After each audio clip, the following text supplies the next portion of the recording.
Number one, relief. Went reasonably well. I thought the presentations were very good, and I was very pleased with the speakers. And I was disappointed that there weren't more, or indeed any schools, even though when I'd mentioned it to the schools in the summer, I actually spoke at a meeting of all the heads of science teachers arranged by Oxfordshire County Council. They were immensely enthusiastic. Oh, what a wonderful topic, and so on. We'd love to come and hear it. In the end, they didn't, and even though we sent them emails, reminders. So that was disappointing. But on the other hand, I'm very pleased with the work that you are doing by recording it all, and we're going to have access to the PowerPoint. So if we have time, we can perhaps prepare a DVD or something that we can transmit to the schools.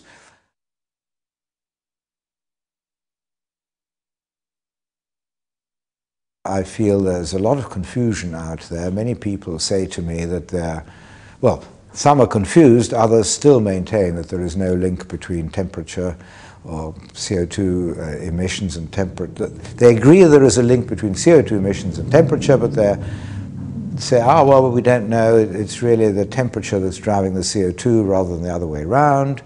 And, you know, how much is due to the sun and so on, we're not really sure.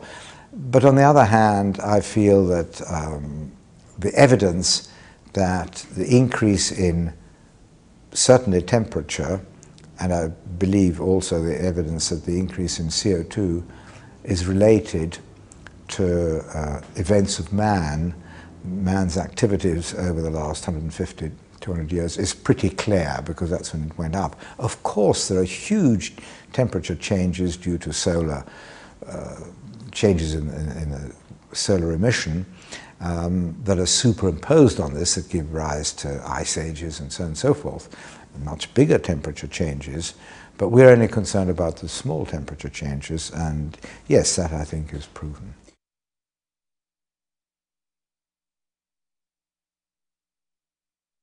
I think because people were talking about global warming, and if you remember originally, I think I chose the title is something like Alternative Energy, or along that line, and it was you, John, acting as one of the trustees, who at the trustees' annual general meeting in June said to me, well, hang on, why is OIBC, which is after all the Oxford International Biomedical Centre, why are you mounting a symposium on alternative energy? What you should do is, well, where's the health? So then we decided to bring in, because alternative energy does have implications on health, to bring health and the environment in, and health and the environment are obviously interconnected, and that's how we came up with that. And then I decided to break it into 2 days and have one day more or less devoted to the UK, looking forward to 2100, shall we say, the end of the century, and then Africa. I felt we can't possibly do that, it's got to be now.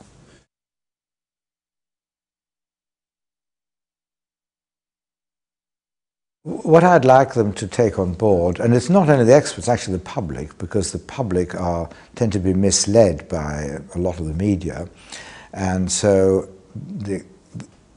and I'm actually one who wasn't quite sure what the reason for saying that nuclear energy is perfectly safe, and I'm happy to live by next to a nuclear power station and so on is, and I got that answer through the experts, through E.ON, who said that, number one, the kind of fuel that they're now using and the way it is prepared is much easier to dispose of, and it's shorter lived, still quite a long time, but it's much shorter lived, and it's easier to dispose of. And the other thing that she mentioned is it's in a form that is totally unsuitable as a weapon of mass destruction. It just wouldn't work.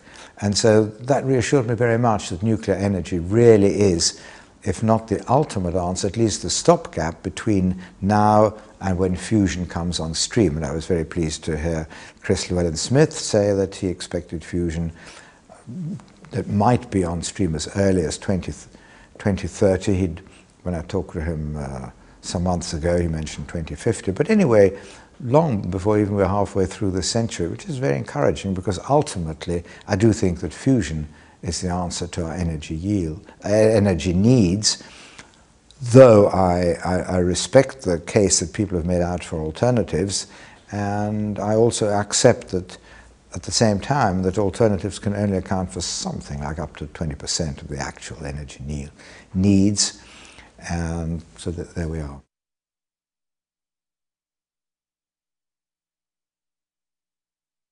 Since one of our goals is to bring science to school children, which we hope to be able to do through a video, the DVD, if not directly to them attending, and lay adults in the Oxford area, including through our collaboration with the Royal Institution, to members of the Royal Institution, I think we've been very successful.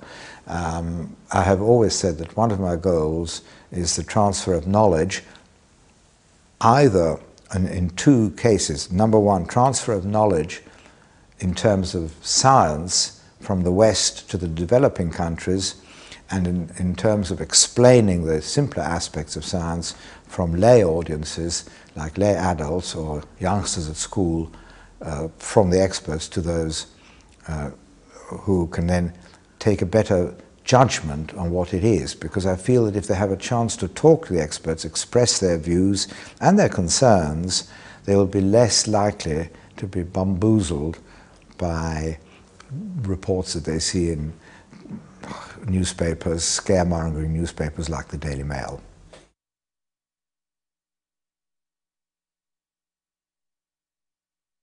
When we first started, I felt that my mission was to help scientists from developing countries in general. So my very first conference that I organized was in 5 parts, actually, and part of it was even North America, just to make ourselves known better, but certainly South America, Japan, Korea, Hong Kong, and where was the other one? Singapore, most of which are actually developed countries, and half of which were on the American continent. And then I realized that you can't do everything, and you have to focus a little bit. And because knowledge, the exchange of knowledge between South America, Latin America, and the United States is in many ways better than between Europe and the Old World, and because some American institutions, I'm thinking particularly here of the Pew Foundation, make it possible for people who have a fellowship in the United States to go back to their home country with a chunk of money that they can then get their research going, and which in fact I then told the Wellcome Trust that they should do it in here, and they have done it since. That meant that there's always been far less brain drain from Latin America to North America than there has, say, to India, and from India to America and to Europe. So I decided I would focus on Europe. I'd see myself as a kind of a little bridge between the UK and the rest of the European Union, and a big bridge between the European Union, or Western Europe, and developing countries of Asia and Africa, and including initially Eastern Europe. Well, Eastern Europe has gradually solved its problems. Remember, when I started this 15 years ago, we were still in the grips of the Cold War, and Russia was very much dominant force there, and Eastern Europe needed a lot of help. And then as the wall came down and Gorbachev came into play, they still needed help to get themselves set up. That's been happening, and many of those Eastern European countries are now members of the European Union, so the emphasis has shifted rather. So far as countries like India and China are concerned, India has some first-rate institutions and are always keen to collaborate. After all, it's a two-way process. We need them, they need us. The same is true of China, whereas Africa, I feel, is the one continent that has really missed out. And I feel that OIBC can really achieve its goals and its mission best by focusing on Africa. I think that is, as I say, the nations of Africa who really need this transfer of knowledge, as was brought out very well in today's talks.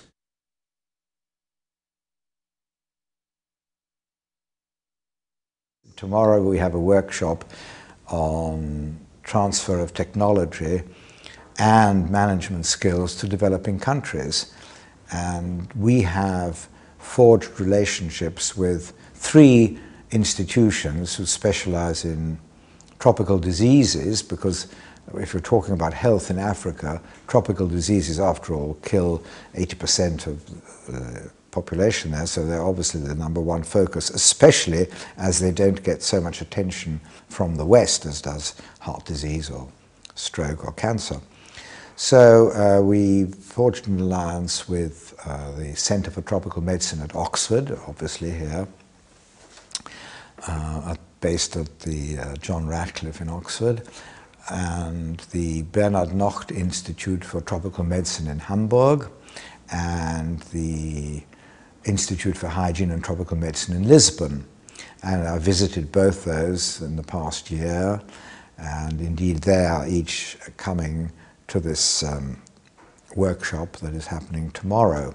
And the good thing about that, so far as Africa is concerned, is that all 3 of them already have very well established links with Africa. The Oxford Centre has many links with different countries in Africa and Southeast Asia. The Hamburg Institute has a specific link with Ghana, with a very good institute in Kumasi, and the Lisbon Institute has good links with Angola in particular, because of course it is another Portuguese-speaking colony, was a colony.